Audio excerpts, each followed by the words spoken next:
Alright, hello and welcome, fellow users of the internet. My name is Noah and you're watching Asphodel Merchants. Alright, if you've been following along in our new little series, it's time for us to do the sealed tier list Lord of the Rings Universe Beyond for the green cards.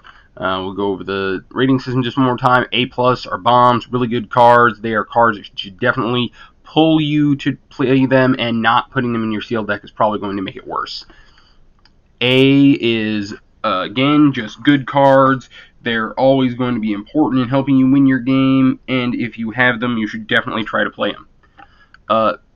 B are cards that are certainly above average. They're like good removal spells and decent threats, that kind of thing. C's are just your curve filler, bread and butter stuff that you're just going to have in your deck to have a functional deck of Magic cards. D's are cards that are normally begrudgingly playable. You're going to want to put them in your deck sparingly, or just to play certain roles that none of your other higher power level cards can. And F's are bad cards that you should actively avoid. Alright, Bag and Porter. C, 3 colorless and a green for a creature. Dwarf, whenever Bag and Porter attacks, it gets +X/+X till end of turn, where X is the number of legendary creatures you control. It's 4/4. You know, this card is just a pretty good curve filler. I could almost consider it a B, because 4 mana for a 4/4 all the time is pretty okay, and Dwarf is a relevant creature type. But I think this is going to be less relevant in this format than normal. You know, we'll see. Bombadil's Song, 1 colorless and a green for an instant. Target creature you control gets +1/+1 and gains hexproof until in turn the ring tempts you. I am going to go ahead and put this in C. Sometimes I would maybe give a card like this a D, but they've actually really been overperforming these, instants that give hexproof ever since like Kamigawa, with cards like Tamiyo Safekeeping. But this one is not quite as good as that, but it does give +1/+1. And the ring tempting you is not kind of flavor text on this card. It will just kind of upgrade either the exact creature you're saving or something else. Alright, next up we have Celeborn the Wise. And he's going to be our first B. 3 colorless and a green for a 3/3 legendary creature, Elf Noble. Whenever you attack with one or more elves, scry 1. Whenever you scry, Celeborn the Wise gets +1/+1 till end of turn for each card looked at this way while scrying. So the cool thing is you get to attack with your 2 or 3 drop, and as long as it's an elf, you get the scry off of Celeborn, and hopefully your other green elves are going to care about the fact that you scried, because that's kind of the archetype's game plan. So that's why we're going to have B for Celeborn, because it's a payoff and enabler. Alright, next up. I think I'm going to put Delighted Halfling in A. I think I might have put it in B while I was practicing off screen before I reset it, but I'm going to go ahead and stick with A now, because green for a 1/2 creature Halfling Citizen, adds a colorless and add 1 mana of any color. Spend this mana only to cast legendary spells, and that spell can't be countered. All in all, just getting to ramp out your 3-drop on turn 2 is always going to be really powerful. Halfling is a relevant creature type, I do believe, and this card's just really efficient. And on top of that, I think it's still pre-selling for a little bit, so, still a financial channel part of the time, so just keep an eye out for them, even if you don't get to play them. Dunbane Rangers is a C. It's 3 colorless and a green for a creature, Human Ranger. Landfall, whenever a land enters the battlefield under your control, if you don't control a ring bearer, the ring tempts you. It's a 4/4. It's by no means begrudgingly playable. It is good. You could almost call this a B, but I think using the logic I've been talking about, it's just going to be a C. Alright, next up, we have Elven Chorus. I'm going to bury the lead a little bit on this one.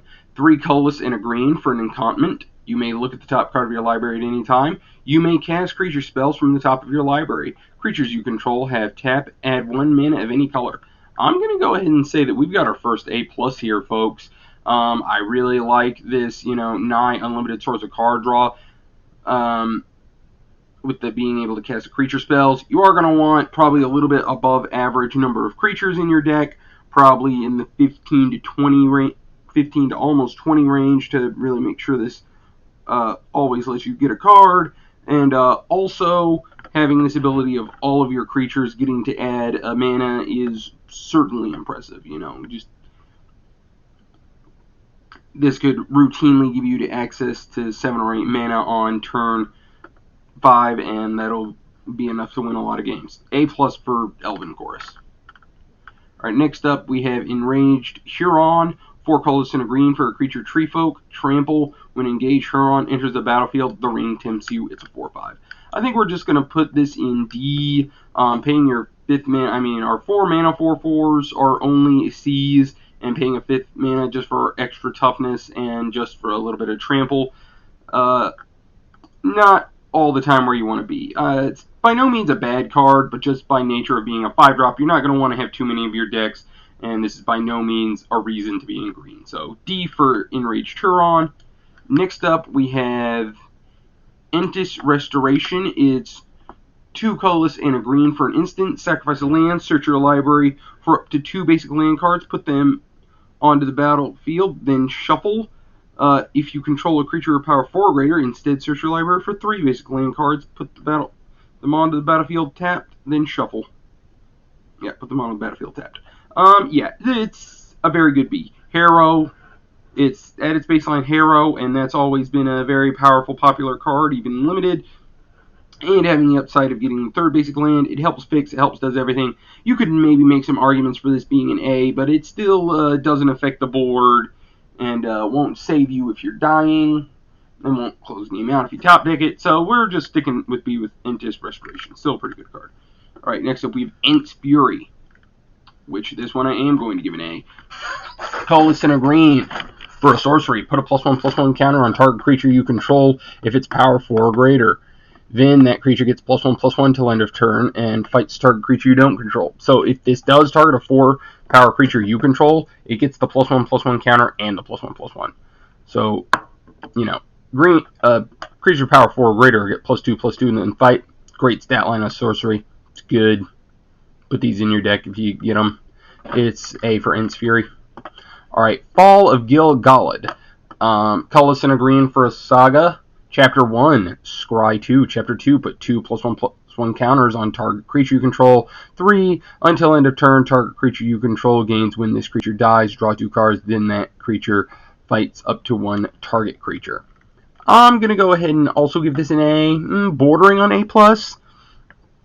But, all this comes together. It's not a very high barrier to entry for 2 mana. Just, even though you're not going to cast it exactly on turn 2, but as long as you just have a creature in play, which your green deck should be planning on having creatures, this card should overperform considerably, since it doesn't have to be each creature. You get the +2/+2. If they deal with that, then you get the 3rd chapter and deal another creature. Good lines of text. Fanghorn Tree Shepherd. 4 colorless, green for a legendary creature, Tree Folk. Tree folk you control have vigilance. Whenever 1 or more tree folk you control are attack, add twice that much mana. You don't lose unspent green mana as steps and phases end. This is a D. I'm really just not impressed with this card at all. It's going to die to a bunch. You're going to pay 7 mana. It's not even going to attack. Like, if they just have a creature with 5th toughness, they get to block this. And, if you've already gotten your 7th mana, how important is all of this, going to be getting twice your tree folk and you just get to save all of your mana forever? It's just a really silly card that's trying to overwin. It's a D. We're not going to spend too much time on it. Galadrim Bow. 2 colorless and a green for an artifact equipment. It's got flash. When it enters the battlefield, attach a target creature you control. Untap that creature. Equipped creature gets +1/+2 and has reach. Equip 2. I think I'm on B on this. I will give an asterisk to, your first Galadrim Bow is a B. Your second one's probably a C and a low C. And if you somehow have to play a 3rd one, you're dipping down dog math. This is just one of those things where, Arachnoid adaptation in the last format was the best green common. 1 green, +2/+2, give creature reach, untap it. And this is very similar to that. But, you know, you get to keep the equipment around and move it around and continue to make your creatures better. You know, it's a B. Alright, Galadrim Guide. C. 3 colorless and a green for a creature. It's an Elf Scout. It's a 3/4. When this card enters the battlefield, scry 2.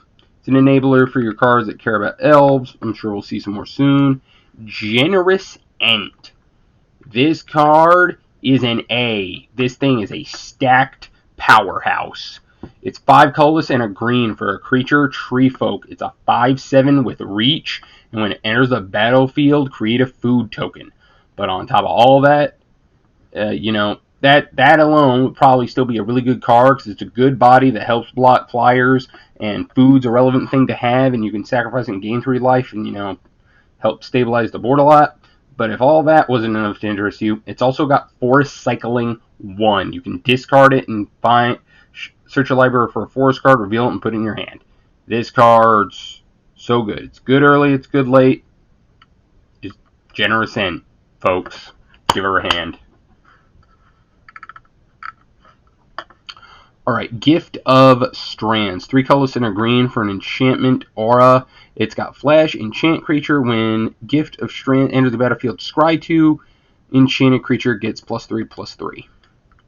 This costs a decent amount, but it is good. It is good. It's, you know, +3/+3 for 4 mana. It stays around. Scry 2 for all your things that care about scrying. It's just going to perform pretty well. Alright, next up we have Glorfindel, Dauntless Rescuer. 2 colorless and a green for a legendary creature, Elf Noble. Whenever you scry, choose one, and Glorfindel gets +1/+1 till end of turn. You can choose Glorfindel must be blocked this turn if able, or you can choose Glorfindel can't be blocked by more than one creature each combat this turn. I think this card's just a C. It is a decent stat line, but unfortunately, even if you do get the scry, it's only +1 because it's not equal to the number of scries. So it's only going to be a 4/3 part of the time if you're doing the thing, and your opponent should probably be able to block that profitably, even with just one creature. But it's still a very serviceable card in the Elf deck. C. All right, last March of the Ents. 6 colorless. Green. This spell can't be countered. Draw cards equal to the greatest toughness among creatures you control, then put any number of creature cards from your hand onto the battlefield. I think this card's an F. I mean, just like, yes, now that you've finally gotten to your 8th mana, you get to cast your card, and if you've still got a creature with good toughness in turn 8, now you get to draw some cards and gum up the board even more. This card's super silly. It's just a poopy commander mythic, and I hate it. I don't think this card's going to be good. Like, if you get to your 8th mana and you have a creature with some relative toughness and then get to cast this and put in more, you are probably going to win that game anyway. I think this card sucks. Let's move on. Legolas, Master Archer. I'm going to give him an A. This card is just kind of word soup, but there are lots of good words. 1 colorless and 2 green for a legendary creature, Elf Archer. It's got reach. It is a 1/4, by the way. Whenever you cast a spell that targets Legolas, Master Archer, put a +1/+1 counter on it, so he's got heroic. Whenever you cast a spell that targets a creature you don't control, Legolas deals damage equal to its power to up to 1 target creature. So you get to at least tack 1 on to any spell you have that'll deal damage to something. I think this card is really good. It's decent stats for the mana, and both the abilities are very relevant. It does cost double green, but assuming that you're not trying to splash this card, it's going to be an order performer in all of your green decks, Legolas folks. Alright, this card, long list of the Ents. 1 green. Chapters 1 through 6 all read, know a creature type that hasn't been noted For long list of the Ents, when you cast your next creature spell of that type this turn, that creature enters the battlefield with a +1/+1 counter. I am just going to give this card a C. I don't think it's anything amazing. I mean, some games, yeah, you're going to play this on turn 1, and the next 5 creature spells you casted in a row are all going to enter with a +1/+1 counter, and you're going to go to town. But also in that scenario, you cast a creature every turn on curve for the rest of the game. So you were probably in a decent percentage to win anyway. This doesn't help deal with your opponent's stuff. And if you rip it late, it's just going to be bad. We're going to go with C for long list events. You can argue about it in the comments if you disagree. Alright. Lothin Lorn Lookout. And I almost want to give this card a B. I think I might. Lotharian Lookout is 1 colorless and a green. For an Elf Scout, whenever it attacks scry 1, it's a 1/3. Nah, okay, I talked myself out of B. It's just a C. 1/3 is not a very impressive stat line for a 2-drop, but it can be sometimes. Being able to scry helps. The more scry payoffs you have in your deck, the closer this trends towards B. But that's my current grading for this green common. Next up, we have Many Partings. 1 green, and for a sorcery, search your library for a basic land card, reveal it, put it into your hand, then shuffle, create a food token. I think this card's a B, folks. I think it's pretty good.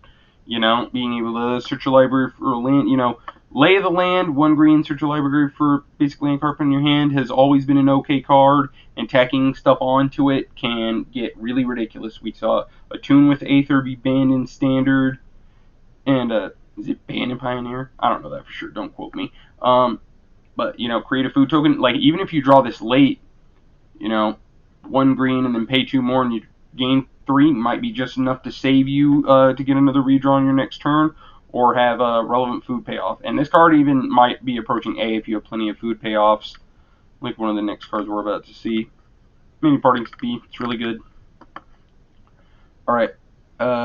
Meriadoc Brandybuck, colorless and a green, legendary creature, halfling citizen. Whenever 1 or more halflings you control attack a player, create a food token.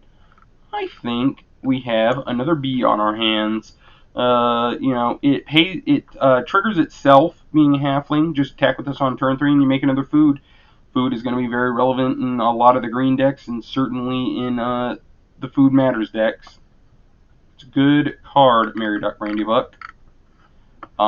Mirkwood Spider. 1 green for a creature spider. It's a 1/1 death touch. When it attacks, target legendary creature you control gains death touch on turn. I'm going to go ahead and give this a C. A lot of times you're not going to be attacking with your 1/1 death toucher, but 1/1 death touch has always been a very serviceable magic card. This is probably a fine card to put in all of your green decks. You know, not much else to say. Mirkwood Spider. Myomir Guardian. You could maybe make arguments for this card being a D, but it's still a very serviceable 3-drop. 2 colorless and a green for a 4/2. It's a dwarf soldier, dwarf being a relevant creature type. When Myomir Guardian dies, the ring tempts you. It's, you know, it's going to deal a decent amount of damage all the time. It's good enough on defense, trades up whenever you need a good blocker. I think we're just going to keep C for our very serviceable 3-drop. Mushroom Watchdogs. I'm going to give this 2-drop a B. I can't help it. These are some good boys right here. That's a fact. Creature, dog, they're 2/2s. Sacrifice a food, put a +1/+1 counter on Mushroom Watchdogs. It gains vigilance till in turn. Activate only as a sorcery. So, like, could you just imagine the curve of going, like, Many Partings, play Mushroom Watchdogs, main phase, sack the food, play a 3-drop that makes a food, attack for 4 vigilance on turn 3. Yeah, I'm cooking. This card's good. I like it a lot. That's why I'm going to give it a B. Peregrine Took.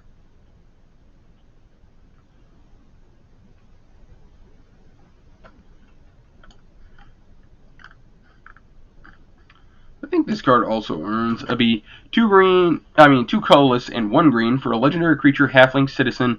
If one or more tokens of any kind would be created under your control, those tokens plus an additional food token are created instead.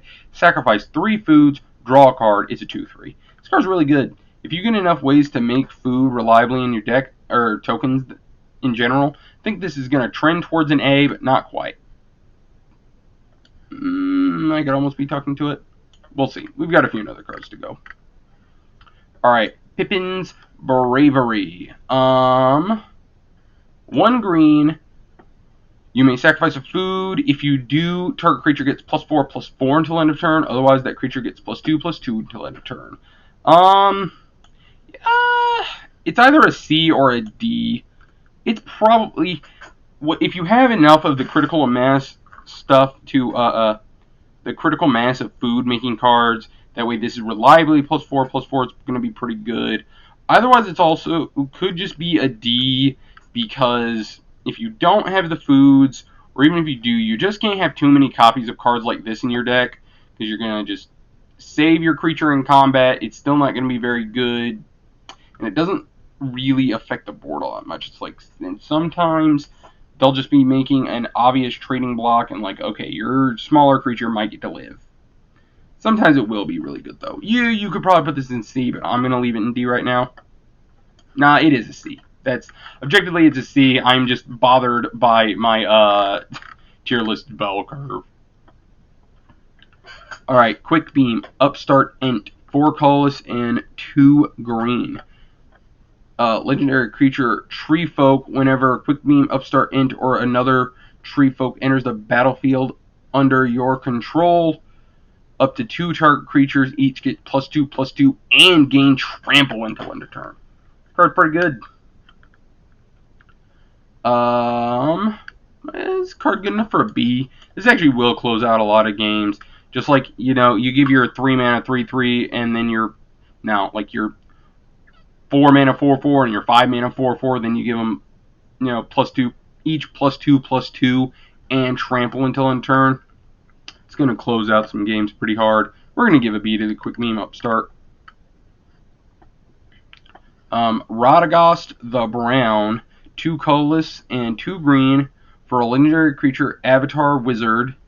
Whenever Radagast the Brown or another non-token creature enters the battlefield under your control, look at the top X cards of your library, where X is that creature's mana value. You may reveal a creature card that doesn't share a creature type with a creature you control from among those creatures and put it into your hand. Put the rest on the bottom of the library in random order. I think this card is almost begrudgingly an A. I feel like I'm not going to play it that much, but enough people are going to play it with winning records, then it's going to work out a little bit better than I'm going to feel a lot of the time.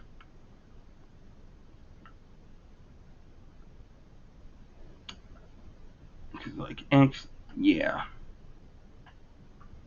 Yeah, because you get to look at a decent amount of cards, assuming you're going to cast a bigger creature after you have access to your 4th mana.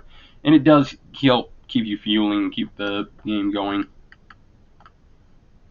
Yeah, it's an A, if an unexciting one.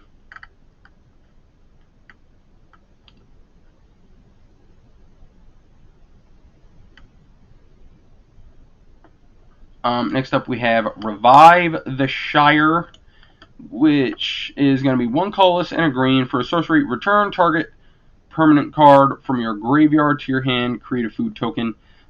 It's weird, just like Regrowth or even Regrowth Plus has just never been an overperformer in Limited. It's weird because like I've seen plenty of just return target creature cards do fine in a format, but for some reason the return target permanent cards don't. You could probably play this at a C level and not be doing anything too wrong, but just that's not what some traditional knowledge has told us. Alright, next up we have the Ring Goes South. 3 colorless and a green. The Ring tempts you. Then reveal cards from the top of your library until you reveal X land cards, where X is the number of legendary creatures you control. Put those land cards onto the battlefield tapped, and the rest on the bottom of your library in a random order. So, Just a little bit of a reminder, whenever the ring tempts you and you choose your ring bearer, your new ring bearer is a legend. So this will always let you find one basic land, but that is our floor. With us having at least one creature on the battlefield, we now get to pay 4 mana and go find ourselves one land card. And that's going to count up to an F. I think this card really sucks. I hate it. I don't suggest putting it in your deck. Good luck if you do. Alright, next up we have Shortcut to Mushrooms. When Shortcut to Mushroom enters the battlefield, the ring tempts you. At the beginning of your end step, if a permanent you control left the battlefield this turn, put a +1/+1 counter on target creature you control. This card's kind of cool. If you build around it hard enough, I think it could get into the B range. But just as it stands, with the ring tempting you, and, you gotta get something of yours into the graveyard. It could just be a food token, could be a treasure token. Those things will certainly help and give you, the one counter, but it doesn't do it until the end step, until, like, after combat when you would really need it. And so, for that reason, I'm just going to give Shortcut to Mushrooms a C. Alright, Shower of Arrows. 2 colorless and a green for an instant. Destroy target artifact, enchantment, or creature with flying. Scry 1. This is a sideboard card. Whenever it comes in right matches, it'll go up. It is a good sideboard card, but in terms of putting in your main deck, you're just going to have to put a D. The naturalize fall kind of card is always just a D. Stew the Connies, 2 colorless and a green for an instant. Target creature you control deals damage equal to its power to target creature you control. To target creature you don't control, create a food token. Really good card. It's a good removal spell. You're going to want to play this card in your green decks. Alright, next up, Woe's Pathfinder. If I made that other card, is this a B? 1 colorless and a green for tap for a human shaman creature. It's a 1/1 tap, add 1 mana of any color, pay 7. Another target creature gets +3/+3 and gains trample in turn. I forgot it gave trample. I am going to go ahead and give this the B. I think it earns it. Brandywise Farmer. Brandywise Farmer is 2 colorless and a green. Whenever Brandywise Farmer enters the battlefield, create a food token. It's a 1/1. Being a 1/1 is just super unexciting in this format. Making a food when it enters and dies is going to be okay for the food decks, but not really anything else. I'm giving Brandywise Farmer a D. Chance Met Elves. Okay, where did I put... I made this joke already. No, somebody else made this joke, but I'm stealing it.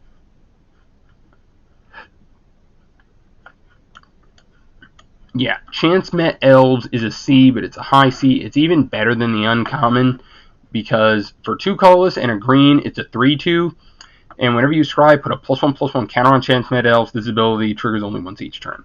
So if you can scry once, like if you can go this 2-drop into Chance Met Elves, make it a 4/3 on turn 3, and then get another scry trigger on turn 4, having a 5/4 on turn 4, this card is going to be ridiculous. Chance Met Elves, really good C. Really great tool to have in your green deck. And last but not least, I'm gonna put Elven Farsight on the high end of D. It is 1 green for a sorcery. Scry 3, then you may reveal the top card of your library. If it's a creature, draw a card. We gotta think about the worst case scenario a lot whenever we think about our Magic cards we put in our sealed deck. And if you somehow paid 3 green for this and don't see any creatures on top, and if you triple bottom, reveal a card, and it's not a creature, this card is terrible. It's an F at that point, and the few times it does work, averaging that out, it gets a D. Maybe if you're playing the Elves Scry Matters deck, you can bump it up a little bit better in your evaluation, but outside of this archetype, this card is not, it's going to be very dangerous to play. But, yeah, that's what it is. Oh, wait a minute, that's the wrong button.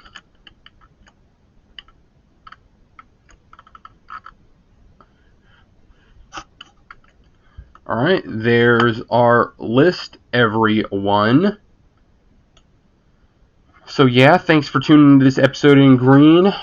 I do believe that white is coming up, and hopefully I'm going to just start panning a couple of these out pretty fast today. Thank you everyone so much for your time. Goodbye.